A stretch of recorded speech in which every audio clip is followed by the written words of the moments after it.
Assalamualaikum warahmatullahi wabarakatuh.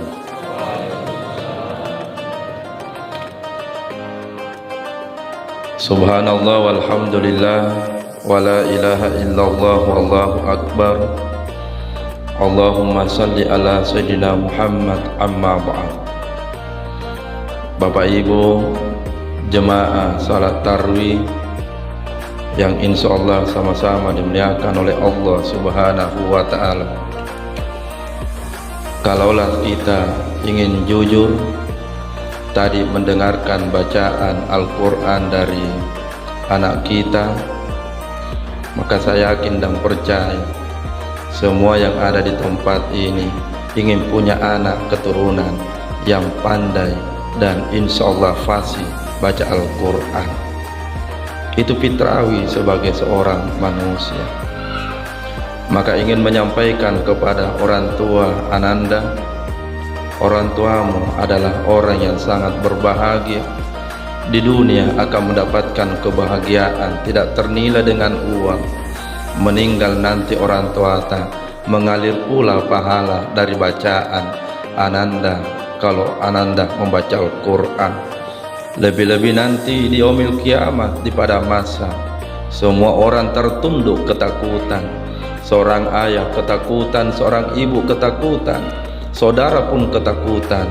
Maka pada saat itu engkau mengambil kedua tangan orang tuamu, tersenyum dan membawanya ke taman-taman surga. Ya Allah, jadikan anak-anak kami punya juga seperti Ananda ini ya Allah. Allahumma ya Rabbal Alamin. Bapak Ibu yang dimuliakan oleh Allah Subhanahu wa ta'ala, kalaulah sekiranya Al-Quran tidak Allah turunkan kepada kita, apa jadinya manusia seandainya tidak ada petunjuk? Karena hakikatnya Al-Quran Allah sampaikan di dalam Al-Quran surah Al-Baqarah ayat kedua, Zalikal kitab la raiba fihi hudal lil muttaqin. Itulah kitab yang tidak ada keraguan sedikit pun dan tidak perlu engkau ragu. Kalaupun engkau ragu, maka silahkan cari di mana kesalahan Al-Quran. Kalaupun engkau ragu, silahkan buka di mana Al-Quran titik lemahnya. 1400 tahun yang lalu Al-Quran diturunkan. Hari ini orang berbondong-bondong ingin mencari di mana titik kelemahan Al-Quran, tapi ternyata dengan pencarian kebenaran itu mereka semua tertuntun untuk memeluk agama Islam. Itu tidak pernah bisa dipungkiri, karena wahyu Al-Quran adalah mukjizat yang terbesar yang Allah turunkan kepada Nabiullah Muhammad sallallahu alaihi wasallam. Apa yang engkau ragukan dengan Al-Quran? Al-Quran itu dijadikan oleh Allah sebagaimana dalam Al-Quran hudal linnas, sebagai petunjuk bagi manusia.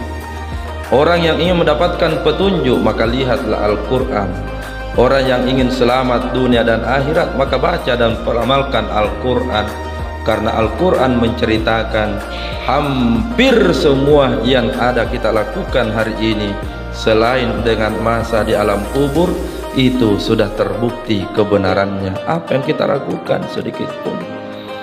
Maka tidak salah Allah menyampaikan bahwa Al-Quran itu adalah kalam ilahi.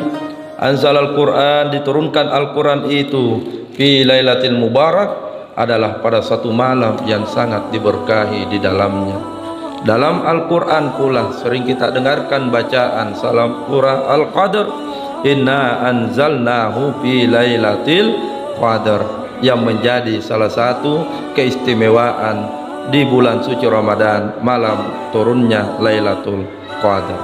Muncul pertanyaan, buat apa nuzulul Quran ini mesti kita lakukan setiap malam 17? Dulu sebelum Ustaz Ansar juga ke pesantren Mangkoso, setelah tamat SD, ada fenomena yang hari ini ingin dicari tapi tidak akan pernah lagi ketemu. Mungkin di zaman bapak-bapak juga bisa melihat, di saat dulu kita kecil tilawatil Quran, musabakah penuh, bukan hanya orang tua yang datang untuk mendengarkan bacaan Al-Quran dilantunkan. Bukan hanya orang kaya yang datang mendengarkan lantunan Al-Quran, bukan hanya pejabat yang datang mendengarkan lantunan Al-Quran, tapi anak-anak kecil pun kita bawa pergi mendengarkan bacaan Al-Quran. Betul tidak Pak Ibu?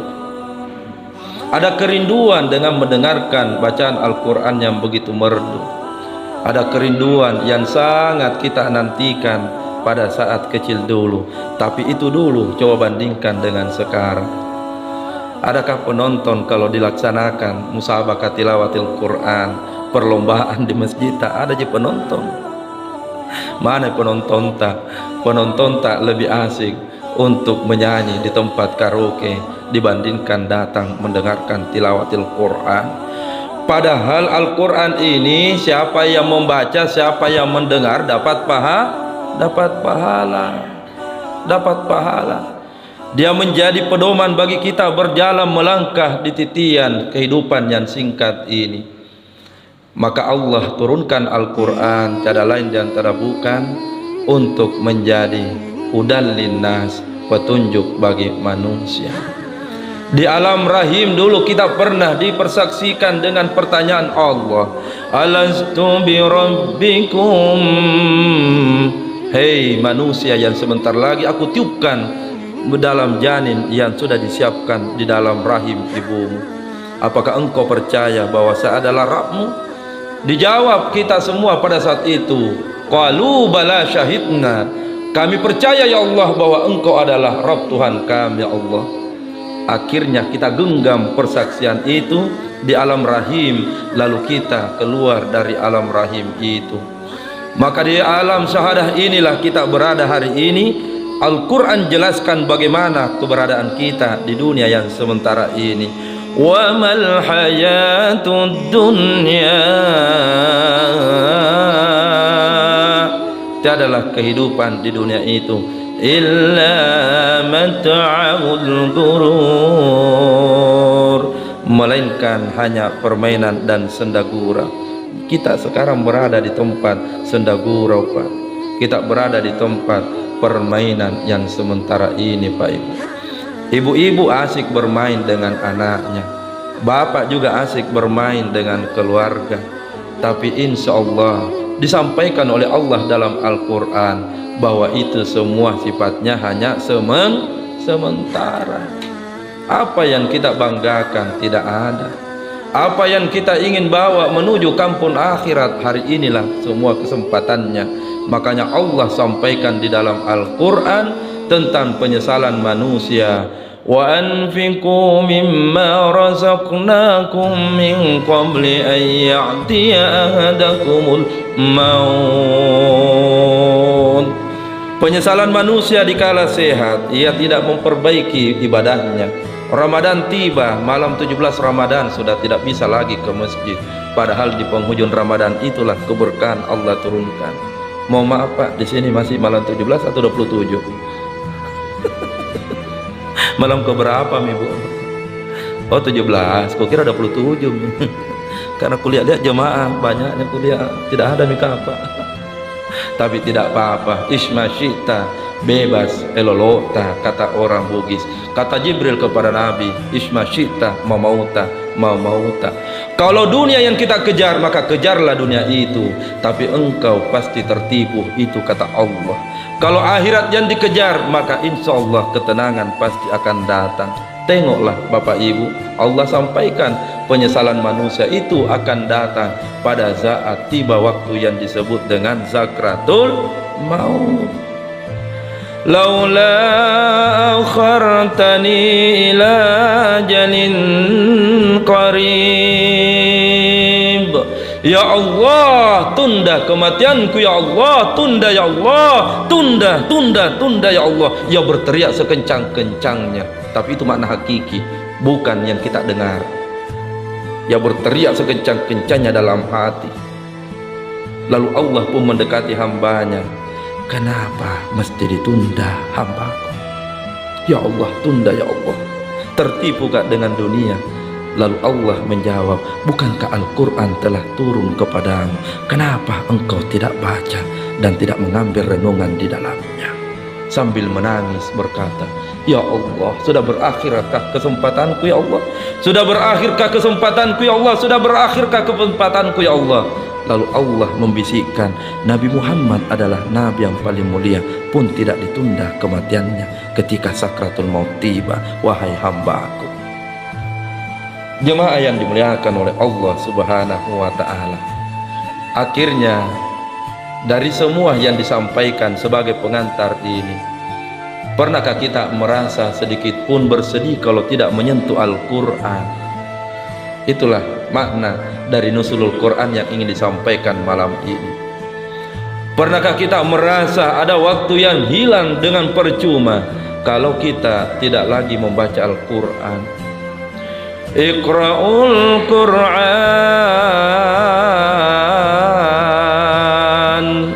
bacalah Al-Quran, fa innahu ya'ti syafi'an li ashabihi, karena dia akan menjadi syafaat bagi kita kelak pada saat waktu yang menegangkan itu tiba. Bacalah Al-Quran.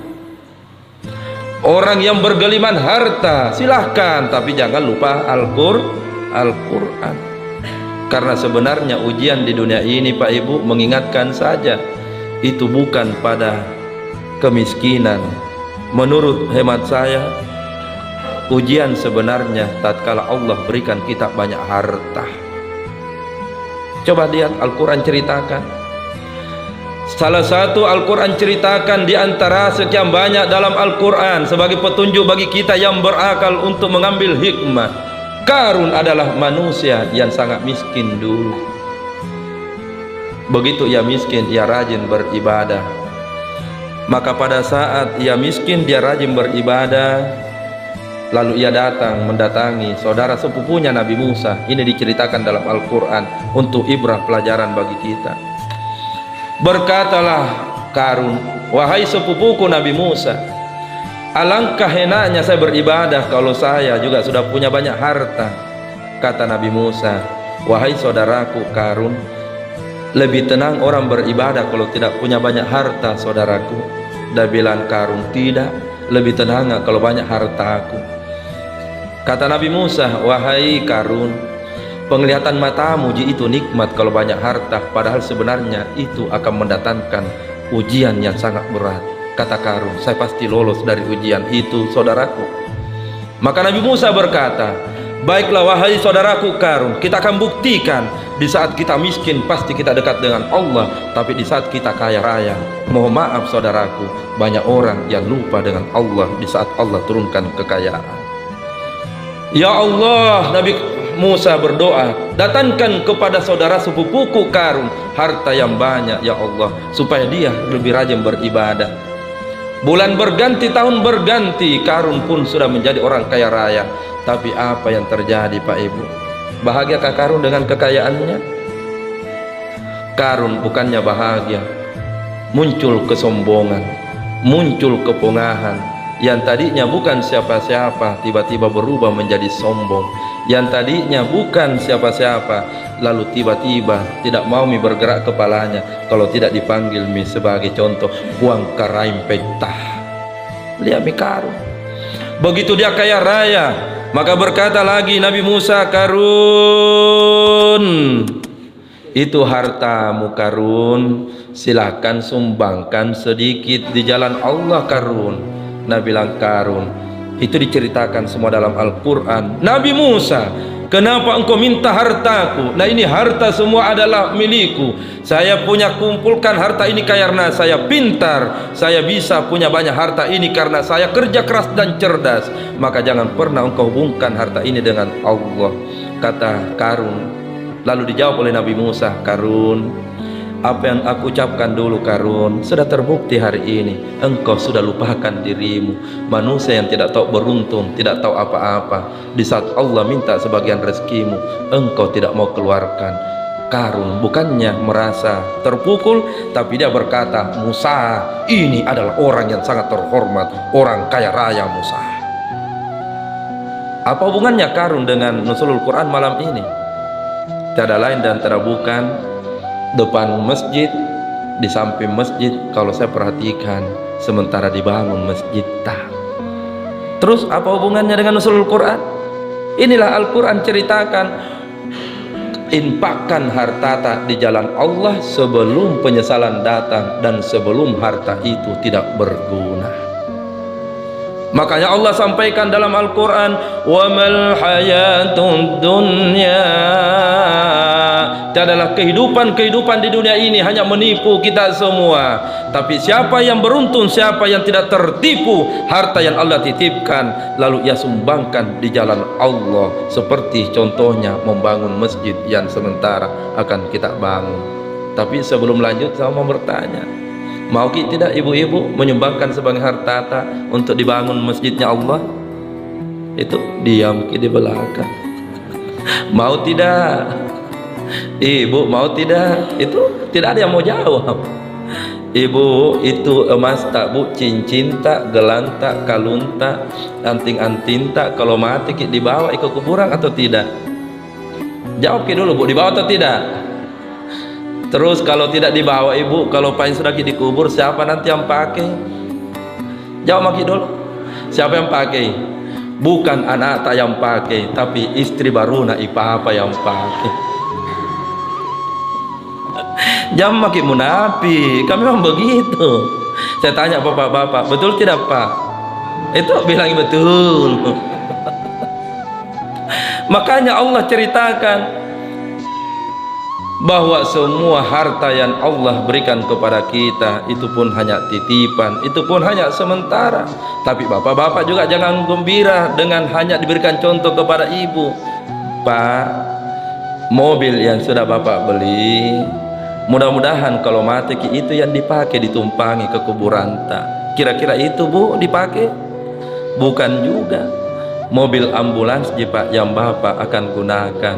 Syukur-syukur bapak kalau sudah meninggal, mobil mewah yang sudah dibeli harga 500 juta, bahkan harga dengan bermiliar-miliar, bukan suami barunya istri tak yang pakai. Apalagi?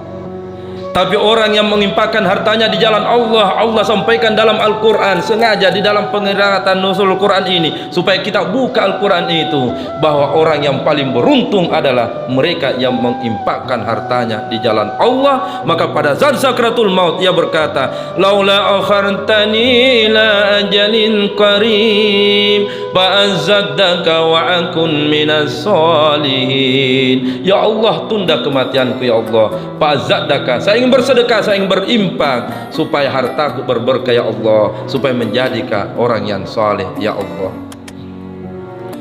Kalau kita ingin jujur Pak Ibu, pendapatan kita 1 bulan berapa persen habis hanya untuk beli BBM? Tidak usah dijawab, hati tak yang jawab. Berapa persen dari gaji 1 bulan itu kita habiskan hanya untuk makanan? Hati tak saja yang menjawab. Lalu pertanyaannya, berapa persen dari gaji itu yang kita gunakan untuk sebagai bekal menuju liang lahat kuburan kita? Bapak Ibu yang jawab dalam hati, karena ada itu semua jawabannya di sini. Tarwi datang ke masjid bawa uang. Kalau mau jujur Bapak Ibu, 3 uang yang dibawa, 2.000, 5.000, 10.000, yang mana yang paling banyak dikasih masuk di celengan? Ya, yang mana? Uang 10.000 atau 2.000? Ternyata survei membuktikan bahwa yang paling banyak juga 2.000. Kira-kira apa mau dibeli di alam kubur dengan uang 2.000? Bisa kita beli apa dengan uang 2.000 Pak Ibu? Pernah kita pergi di SPBU kalau hanya uang 10.000 baru mobil dipakai? Pernah kita? Tidak pernah. Pernah kita ke SPBU kalau hanya uang 15.000 mau dibayar? Tidak pernah kejadian. Paling tidak kalau mobil dibawa 50.000 itu paling standar. Kita rasanya malu masuk di SPBU kalau mesti hanya uang dibawa 50.000 itu kita mau bayar kalau pakai kendaraan roda 4. Tapi seandainya uang itu pun dimasukkan di jalan Allah, itulah yang akan mengalir pahalanya terus. Nusulul Quran ingin mengingatkan kepada kita, Allah sampaikan itu semua dalam Al-Quran sebagai peringatan kepada kita. Apa yang dibanggakan hari ini tidak ada Bapak Ibu. Apa yang kita inginkan hari ini semua adalah milik Allah. Apa yang ada pada diri kita ini semua adalah titipan Allah. Maka jangan pernah ragu dengan janji Allah.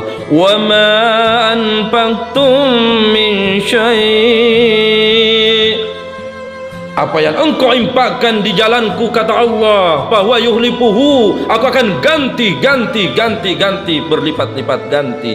Bagaimana caranya Allah mengganti harta? Tidak pernah bisa kita capai dengan pikiran, karena Allah hanya mengucapkan kun fayakun, jadilah semua. Mohon maaf, bapak-bapak dulu juga bukan orang sukses, betul tidak? Bapak-bapak dulu juga orang biasa. Nanti Allah titipkan amanah, ada yang jadi Kapolres, ada yang jadi ini, ada yang jadi ini, ada yang jadi ini. Amanah itu datang setelah kita besar, tapi di saat kecil, di saat kita lahir, tidak bawa apa-apa sedikit pun. Allah ceritakan dalam Al-Quran. Jadi tidak salah kalau Allah mengatakan, kalau engkau menginfakkan sebagian hartamu di jalanku, bahwa yuhlifuhu, maka saya pasti akan ganti. Bagaimana caranya Allah mengganti harta yang kita infakkan di jalannya? Tidak pernah kita bisa sangka. Mungkin dalam perjalanan kita dalam hidup ini, kita akan selalu selamat dari musibah. Wada'udu maradakum bis sadaqah. Maka Nabi sampaikan, banyak-banyaklah berinfak, banyak-banyaklah bersedekah, karena dengan berinfak bersedekah itu akan dijauhkan kita dari mara bahaya. Mungkin ada anak yang celaka, dengan berinfak bersedekah maka tolak bala untuk dijauhkan dari mara bahaya. Al-Quran diturunkan dengan ayat yang pertama, Iqra bismi rabbikal ladzi khalaq. Bacalah, Iqra, bacalah, Iqra, bacalah. Apa yang mau dibaca? Hanya orang yang punya akal sehat yang bisa membaca tentang kekuasaan Allah. Kita yang lahirnya tidak bawa apa-apa, juga meninggal tidak bawa apa-apa. Iqra, bacalah. Orang kaya yang meninggal tidak bawa apa-apa. Iqra, bacalah. Yang tinggi pangkat titel jabatannya meninggal juga tidak bawa apa-apa. Iqra, bacalah. Yang tadinya kecil, yang tadinya remaja, yang tadinya sehat akan berubah menjadi tua dan akan sakit-sakitan. Iqra, bacalah. Apa yang mau dibaca? Tiada lain dan tiada bukan, semua ini hanya sementara, kata Allah dalam Al-Quran. Lalu apa yang mesti dibaca? Hanya amal ibadah yang akan menemani nanti di dalam kuburan. Insya Allah. Saya tanya ibu-ibu dulu, karena kodemi bahwa waktu sudah cukup. Kalau ibu meninggal, maukah suami temani di atas kuburan setelah dikubur, ibu? Pernah ibu melihat ada suami temani istri setelah dikubur? Pernah tidak? Tidak ada. Syukur-syukur kalau meninggal ibu, suami tak menangis. Karena umumnya yang banyak kalau istri meninggal, mata anak suaminya satu itu menangis, yang satu begini.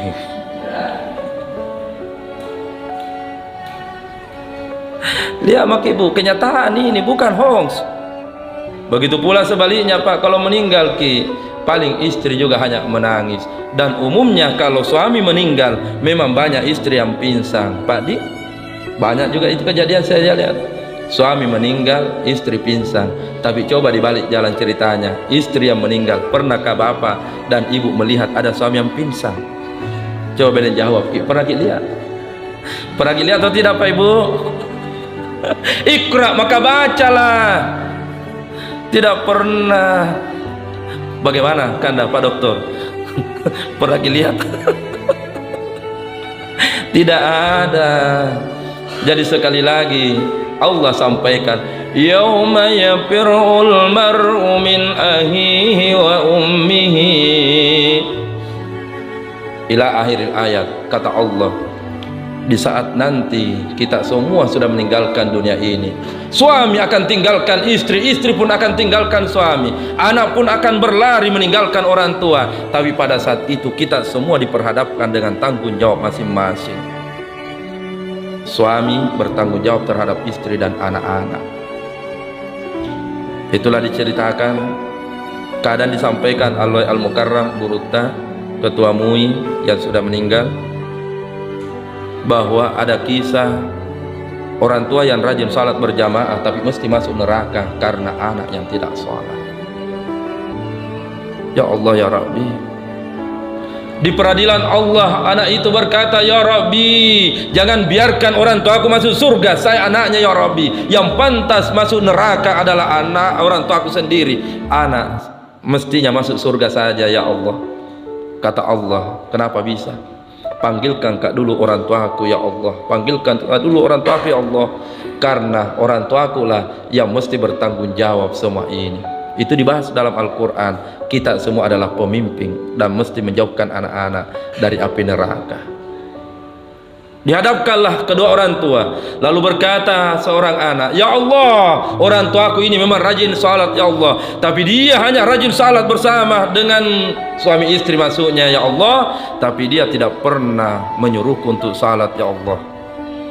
Maka keadilan ya Allah yang saya tunggu, maka dengan keadilan Allah, kullukum ra'in wa kullukum mas'ul an ra'yah, maka semua pemimpin mesti dimintai pertanggungjawaban. Maka pada saat itu Allah pun memutuskan, masuklah engkau ke neraka, karena tanggung jawabmu tidak pernah engkau bisa, amanah itu tidak bisa dipertanggungjawabkan. Mungkin Bapak Ibu sudah waktunya mikapa mau makin salat tarawih. Sebagai penghujung dari hikmah nuzulul Quran ini adalah kembali pertanyaannya, tidak adakah waktu tak baca Al-Quran setiap hari walaupun 5 menit? Kalau tidak ada, jangan tidak apa-apa, tidak perlu. Kalau tidak ada waktu tak, biar 5 menit sehari baca Al-Quran, jangan Kalau pengen tidak bisa 5 menit dalam sehari, 1 menit. Tidak bisa juga 1 menit, ya berdoa saja, mudah-mudahan meninggal nanti ada anak tak seperti anak tak yang tampil tadi, yang akan mengirimkan terus bacaan-bacaan Al-Quran untuk kita. Penyesalan akan datang, tapi apa artinya penyesalan? Al-Quran telah diturunkan, kenapa tidak dibaca? Al-Quran jadi petunjuk, kenapa kita tidak pedomani? Al-Quran sebagai hidayah, kenapa kita tidak coba mengambil ibrah dari Al-Quran itu? Hidup singkat, akhirat menanti. Hidup sementara, kuburan semakin dekat. Umur bertambah, kita melangkah ke tempat itu. Itu semua sudah tertulis di dalam Al-Quran sebagai hudal linnas, petunjuk kepada kita semua. Alhamdulillahi Rabbil Alamin. Inilah yang bisa disampaikan.